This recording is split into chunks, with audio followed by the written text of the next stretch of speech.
Hello guys, आप लोगों का फिर से स्वागत है आरपीएफ 199 चैनल में। तो आप लोगों के लिए फिर से हम मोस्ट इम्पोर्टेंट वीवीआई क्वेश्चन सब लेके आ गए हैं। तो क्वेश्चन नंबर एक कह रहा है क्वेश्चन नंबर एक कह रहा है, मध्य भारत में उभरते सतनामी आंदोलन का उद्देश्य क्या था? तो चमड़ा श्रमिकों की सामाजिक स्थिति में सुधार करना। ऑप्शन नंबर एक आपका राइट आंसर हो जाएगा। क्वेश्चन नंबर दो कह रहा है, भारत में कृषि आय को मापने के लिए पद्धति का प्रयोग किया जाता है। तो ऑप्शन नंबर उत्पादन पद्धति, ऑप्शन नंबर दो आपका राइट आंसर हो जाएगा, उत्पादन पद्धति। क्वेश्चन नंबर तीन कह रहा है, भारत में राष्ट्रीय आय अनुमान सर्वप्रथम किसने लगाया था? तो दादा भाई नौरोजी ने। ऑप्शन नंबर तीन आपका राइट आंसर हो जाएगा। क्वेश्चन नंबर चार कह रहा है, जीडीपी अप्रत्यक्ष कर अनुवाद है। तो उत्पादन लागत पर जीडीपी, ऑप्शन नंबर दो आपका राइट आंसर हो जाएगा। क्वेश्चन नंबर पाँच कह रहा है, चितरंजन रेल इंजन कारखाना की स्थापना किस पंचवर्षीय योजना के दौरान की गई थी? तो पहली पंचवर्षीय योजना के दौरान की गई थी। ऑप्शन नंबर चार आपका राइट आंसर हो जाएगा। क्वेश्चन नंबर सिक्स कह रहा है, हस्तक्षेप नीति का अर्थ क्या है? तो हस्तक्षेप नीति का अर्थ है कुछ प्रतिबंधों का हट जाना, कुछ प्रतिबंधों का हट जाना। ऑप्शन नंबर तीन आपका राइट आंसर हो जाएगा। क्वेश्चन नंबर सेवन कह रहा है, नगर निगम का अध्यक्ष कौन था? तो महापौर, नगर निगम का अध्यक्ष महापौर था। ऑप्शन नंबर चार आपका राइट आंसर हो जाएगा। क्वेश्चन नंबर आठ कह रहा है, कौन सी सरकार महिलाओं तथा पुरुषों को समान अधिकार तथा अवसर देने में विश्वास रखती है? तो नारीवादी, नारीवादी, ऑप्शन नंबर एक आपका राइट आंसर हो जाएगा। क्वेश्चन नंबर नौ कह रहा है, राष्ट्रपति पद में रिक्त की स्थिति में उपराष्ट्रपति अधिकतम कितनी अवधि के लिए राष्ट्रपति के तौर पर कार्य कर सकता है? तो 6 महीना तक कर सकता है। ऑप्शन नंबर दो आपका राइट आंसर हो जाएगा। क्वेश्चन नंबर 10 कह रहा है, किस राज्य सरकार ने ग्राहक सेवा बिंदुओं के माध्यम से बैंकिंग सेवा प्रदान करने के लिए आम बैंक लॉन्च किया? तो ओडिशा में, ओडिशा वालों ने। ऑप्शन नंबर दो आपका राइट आंसर हो जाएगा। क्वेश्चन नंबर 11 कह रहा है, निम्नलिखित में से कौन भारत के राष्ट्रपति द्वारा नियुक्त नहीं किया जा सकता है? तो भारत के उपराष्ट्रपति के द्वारा। ऑप्शन नंबर एक आपका राइट आंसर हो जाएगा। क्वेश्चन नंबर 12 कह रहा है, निम्नलिखित में से किस अनुच्छेद में इंडिया को भारत भी कहा जाता है? अनुच्छेद एक में, यह वीवीआई क्वेश्चन है। निम्नलिखित में अनुच्छेद में इंडिया को भारत भी कहा जाता है। तो अनुच्छेद एक में कहा जाता है इंडिया को भारत भी। क्वेश्चन नंबर 13 कह रहा है, निम्नलिखित में से कौन सा अन्यायिक आदेश उच्चतर न्यायालय एक निमंत्रण न्यायालय को जारी करता है। तो क्वेश्चन कर रहा है, निम्नलिखित में से कौन सा न्यायिक आदेश उच्चतर न्यायालय का निमंत्रण न्यायालय को जारी करता है? तो प्रतिषेध, ऑप्शन नंबर तीन आपका राइट आंसर हो जाएगा। क्वेश्चन नंबर 14 कह रहा है, the loyal Mohammedans of India निम्नलिखित में से किसका एक समाचार पत्र है? तो मोहम्मद अली जिन्ना का। ऑप्शन नंबर चार आपका राइट आंसर हो जाएगा। सैयद अहमद खान का है। क्वेश्चन नंबर 15 कह रहा है, अभिनव भारत नामक संस्था की स्थापना निम्नलिखित में से किसने की थी? तो किसने की थी? Option number Vinayak Damodar Savarkar. Option number तीन आपका राइट आंसर हो जाएगा, विनायक दामोदर सावरकर। क्वेश्चन नंबर 16 कह रहा है, पानीपत की प्रथम लड़ाई किन दो सेनाओं के बीच हुई थी? तो बाबर तथा लौजी साम्राज्य के बीच हुई थी। ऑप्शन नंबर एक आपका राइट आंसर हो जाएगा। क्वेश्चन नंबर 17 कह रहा है, निम्नलिखित में ऐतिहासिक घटनाओं को उनके कालक्रमानुसार व्यवस्थित करें। तो चंपारण सत्याग्रह ये भी सही, बांग्ला विभाजन ये भी सही, जलियांवाला बाग हत्याकांड ये भी सही। एक दो तीन, तीनों के तीनों सही। तो ऑप्शन नंबर एक दो तीन, ऑप्शन नंबर दो आपका राइट आंसर हो जाएगा, तीनों। क्वेश्चन नंबर 18 कह रहा है निम्नलिखित में से कौन सी सभ्यता अपने नगर नियोजन के लिए प्रसिद्ध है? तो सिंधु घाटी सभ्यता अपने नगर निगम के लिए प्रसिद्ध है। ऑप्शन नंबर 1 आपका राइट आंसर हो जाएगा। क्वेश्चन नंबर 19 कह रहा है निम्नलिखित में से कौन कुओं से सिंचाई के लिए उपयुक्त है? कुओं से सिंचाई के लिए उपयुक्त है तो महानदी का डेल्टीय क्षेत्र। ऑप्शन नंबर 4 आपका राइट आंसर हो जाएगा। ऑप्शन नंबर 4 महानदी का डेल्टीय क्षेत्र। क्वेश्चन नंबर 20 का निम्नलिखित में से किस ग्रह का घूर्णन अक्ष अत्यधिक झुका हुआ रहता है? तो अरुण का। ऑप्शन नंबर 2 आपका राइट आंसर हो जाएगा। क्वेश्चन नंबर 21 का तटीय क्षेत्रों के निकट के कारण दिन के समय भूमि पर तापमान होता है? थल समीर, समुद्र समीर, यह दोनों सही हो जाएगा आपका। तो थल तथा समुद्र समीर दोनों ऑप्शन नंबर 3 आपका राइट हो जाएगा। क्वेश्चन नंबर 22 का है निम्नलिखित में से कौन सा शहर पोटोमैक नदी के घाट पर स्थित है?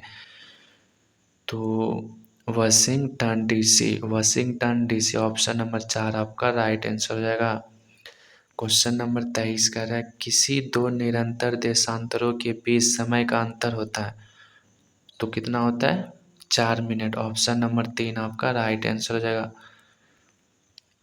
क्वेश्चन नंबर 24 कह रहा है निम्नलिखित में से किसे जीवन का भौतिक आधार माना जाता है? तो जीवन का भौतिक आधार माना जाता है जीव द्रव्य को। ऑप्शन नंबर 4 आपका राइट आंसर हो जाएगा। क्वेश्चन नंबर 25 कह रहा है निम्नलिखित में से किस जंतु का विज्ञान जनक माना जाता है? तो अरस्तु को। ऑप्शन नंबर 2 आपका राइट आंसर हो जाएगा। क्वेश्चन नंबर 26 कह रहा है निम्नलिखित में से जीव विज्ञान की कौन सा शाखा आनुवांशिकता तथा विविधताओं के अध्ययन से संबंधित है? तो आनुवांशिक। ऑप्शन नंबर 3 आपका राइट आंसर हो जाएगा।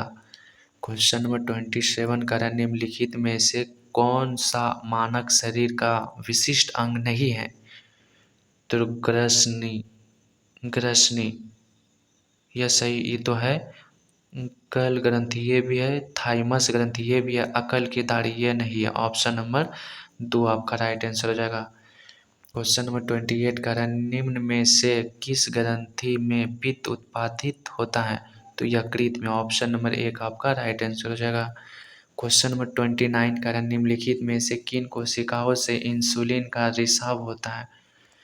तो कोशिका बीटा कोशिकाओं से होता है। यहाँ क्वेश्चन करा निम्नलिखित में से किन कोशिकाओं से इंसुलिन का रिसाव होता है? तो बीटा कोशिका से इंसुलिन का रिसाव होता है। ये भी वीवीआई क्वेश्चन है। तो ऑप्शन नंबर 2 आपका राइट आंसर हो जाएगा। क्वेश्चन नंबर 30 कह रहा है भारतीय रिजर्व बैंक ने किस बैंक के साथ clearing corporation of India limited से संबंधित जानकारी के सहयोग और आदान प्रदान के एक समझौता ज्ञापन पर हस्ताक्षर किया? तो बैंक ऑफ इंग्लैंड के बैंकों में हस्ताक्षर किया। ऑप्शन नंबर 2 आपका राइट आंसर हो जाएगा। क्वेश्चन नंबर 31 कह रहा है जब एक बस अचानक से चलती है तब बस में बैठे यात्री पीछे की ओर गिरने के प्रवृत्ति होते हैं। यह घटना एक उदाहरण है, किसकी उदाहरण है? तो स्थिरता का जड़त्व, इसकी उदाहरण। ऑप्शन नंबर 1 आपका राइट आंसर हो जाएगा। क्वेश्चन नंबर 32 कह रहा है वस्तु का संवेग किन कारकों पर निर्भर करता है? तो वस्तु का संवेग किन कारकों पर निर्भर करता है? तो वस्तु का द्रव्यमान पर निर्भर करता है, वस्तु की गति पर निर्भर करता है, वस्तु का आयतन पर निर्भर करता है। तीनों ऑप्शन आपका राइट हो जाएगा। तो तीनों 1 2 3 ऑप्शन नंबर 4 आपका राइट आंसर। क्वेश्चन नंबर 33 का रहा निम्न में से गंगा नदी की सहायक नदी कौन सी है? गंडकी। ऑप्शन नंबर 1 आपका राइट आंसर हो जाएगा।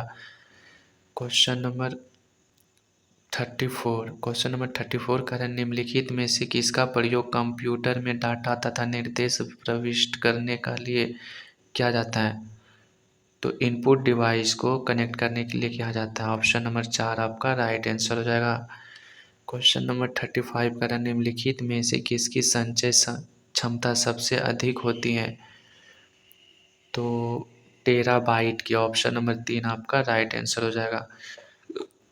क्वेश्चन नंबर 36 कह रहा है किसे इंदिरा गांधी शांति पुरस्कार 2022 से सम्मिलित किया गया था?